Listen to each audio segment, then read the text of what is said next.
Hi guys, welcome back to my channel.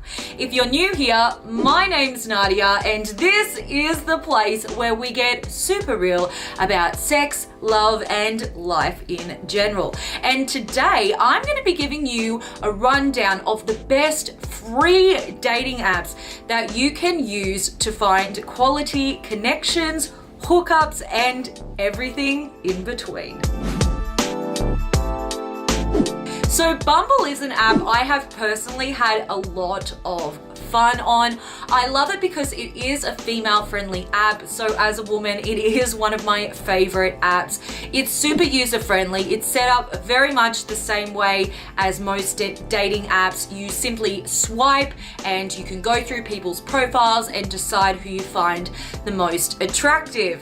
Now, where Bumble is a little bit different to other dating apps is it's essentially up to the woman to make the first move. So while you as a man can connect with the women that you're interested in, you're only going to hear back from them if they're interested in you, which I think is great because it basically feels less creepy for women. On dating apps, there are some dating apps where we can kind of get inundated with just kind of creepy, sleazy messages from guys, and that can be a real turn-off for women. So in this case, we only see the matches and then it's essentially up to us to look at your profile and decide if actually we quite like the look of you and would like to reach out to you. So it's a great ego boost for you as a guy, because if you've matched with a woman and she actually messages you, that means that she has chosen you out of all the guys that she's matched with and she is at least genuinely half interested in you. I find it's very easy to use. You just message back and forth on the app. And a really good little tip for those of you watching today, when you're on dating apps, is to have a few questions lined up to ask and try not to make them be boring questions like how is your day or how are you going, because most guys are going to be asking a woman that question. Ask her something really unique, like what made her choose the shirt that she's wearing in that picture. Ask her something about the location she's at. If she's on a holiday, ask her what she enjoyed most about it. If she's got something interesting in her profile about her job or her hobbies, those are great things to focus on, and they will absolutely put you ahead of the pack in the dating app game. Now, Ship is a really fun new dating app that's gaining popularity for good reason. It's very different to a lot of the other apps I've seen out there in the fact that it actually lets your friends and loved ones get involved. Now, something people say is the best way to choose a potential partner or date is to actually ask for the opinion of people you care about, like your friends and family.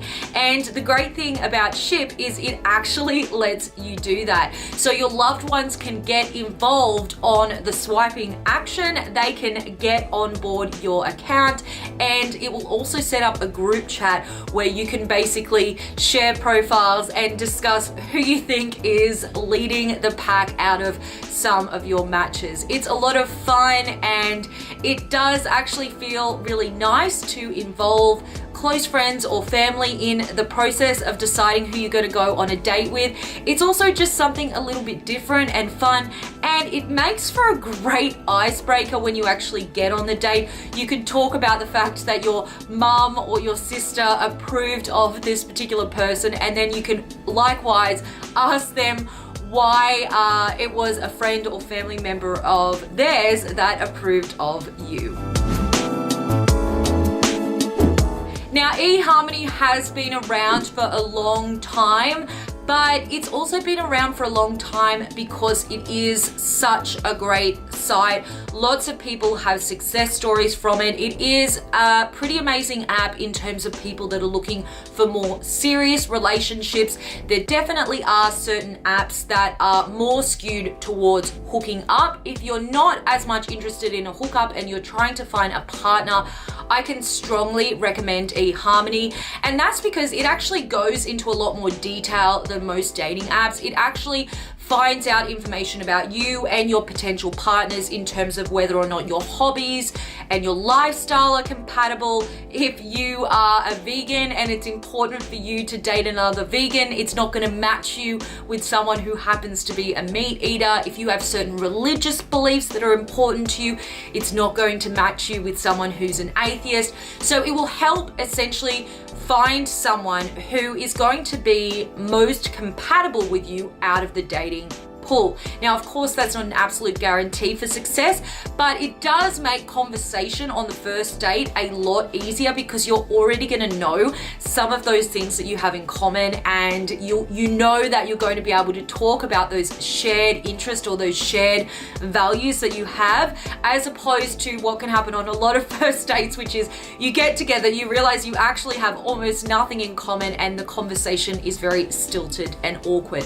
Now, eHarmony is a paid site. However, you can do a free trial, and so give that a go, and then if that is something you're interested in, you can go ahead and do the paid version.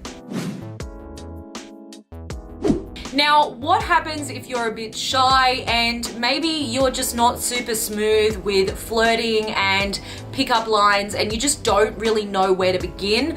In that case, I definitely recommend giving Zoosk a go. Now, it is great because they actually offer a feature on the app where there are pre-set up lines that you can use as conversation openers. I think this is super cool. There's tons of them that you can pick from, and it just helps you break the ice and get a conversation started if you are a bit nervous and you're not really sure of where to begin. Not all of us can come up with a great opening line, and so I think this is fantastic. It also allows you to filter people by lots of different things. You can filter people by height if that's something that's important to you, and they also verify people's photos just to make sure that you're not going to waste any time being catfished. So Zoosk is definitely one that is making the top of my list. Now, of course, this list would not be complete without mentioning Tinder. I probably don't need to tell you a lot about it because most people are familiar with Tinder. Tinder is known predominantly as being a bit of a hookup app because it is so easy to go on Tinder and find someone to have sex with.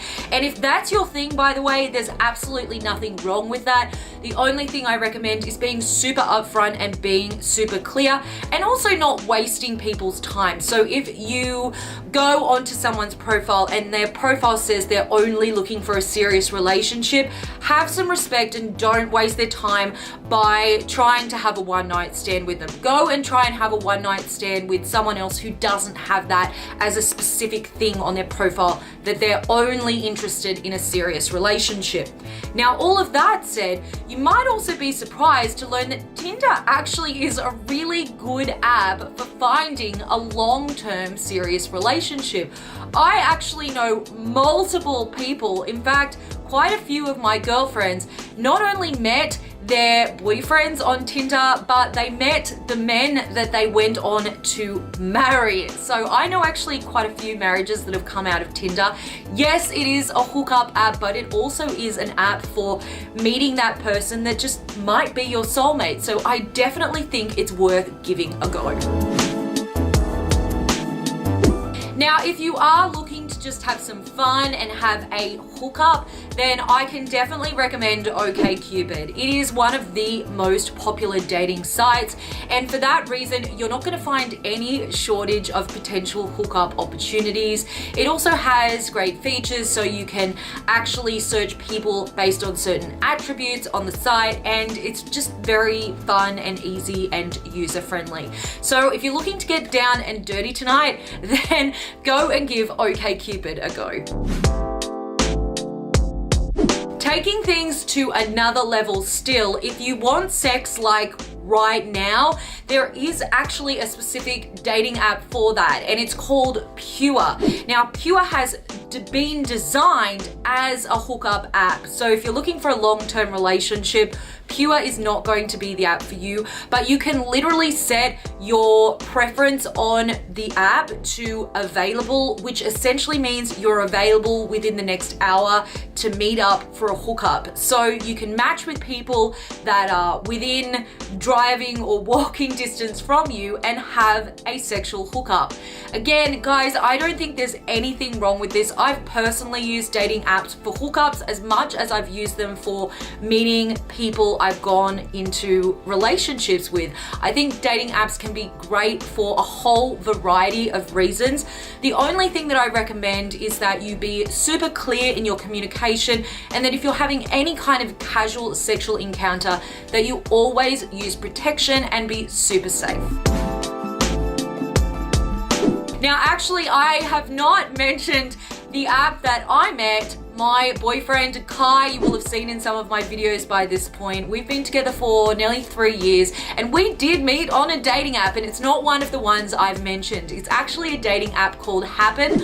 I do think it's a cool app, but I will say, even though I met an amazing man out of it, it is a little bit slower, and so that's why I'm not recommending it as one of my top options. But if you've got a little bit of patience, it's a great app. It essentially matches you with people that are in your direct vicinity. So for example, if you've always seen like a cute girl or a cute guy at the building that you work at, but you weren't really sure if they were single or if they'd be interested, if you register on Happen, it will match you with all the single people that are in your direct vicinity. So you can essentially find out if that cute guy or girl in your building is maybe interested in having some fun. So it is a great app, but again, because it's relying on a smaller pool, it is slower to create matches. My recommendation when you're going on to dating apps is not to narrow yourself down to one app. It might sound a little crazy, but I actually recommend downloading as many dating apps as you possibly can, including hookup apps, including serious relationship apps. Download a whole variety and try meeting people from all different walks of life. I think dating apps are great. It's an incredible new technology that's allowed us to meet people that we would have otherwise never in our lives met. But I think one of the potential downfalls of dating apps is the fact that sometimes they can make us a bit superficial, and we get very focused on filtering people on certain qualities, and that in turn can sometimes mean that we miss out on meeting someone that could be otherwise awesome just because they don't have a specific quality like being of a certain height or being of a certain age. So try to keep your preferences really wide and open when you're on dating apps. Go on all the dating apps. All the ones I've mentioned are free. There are premium versions as well if you want to step things up a notch, but you can download these all today for free, and then just don't be too serious. Have some fun. People get super nervous about going on first dates, but here's the thing. You don't have to be meeting the person that you're going to be together forever with. You might just meet a person that actually is a really cool person and turns out to be a great friend. Or you might just have a good experience and just learn to be more comfortable interacting with people on first dates. So take the pressure off, download all of the apps, and have a lot of fun. All right, guys, that is all for this week. If you're new here, don't forget to go ahead and hit that subscribe button. I will see you in the next video. Mwah.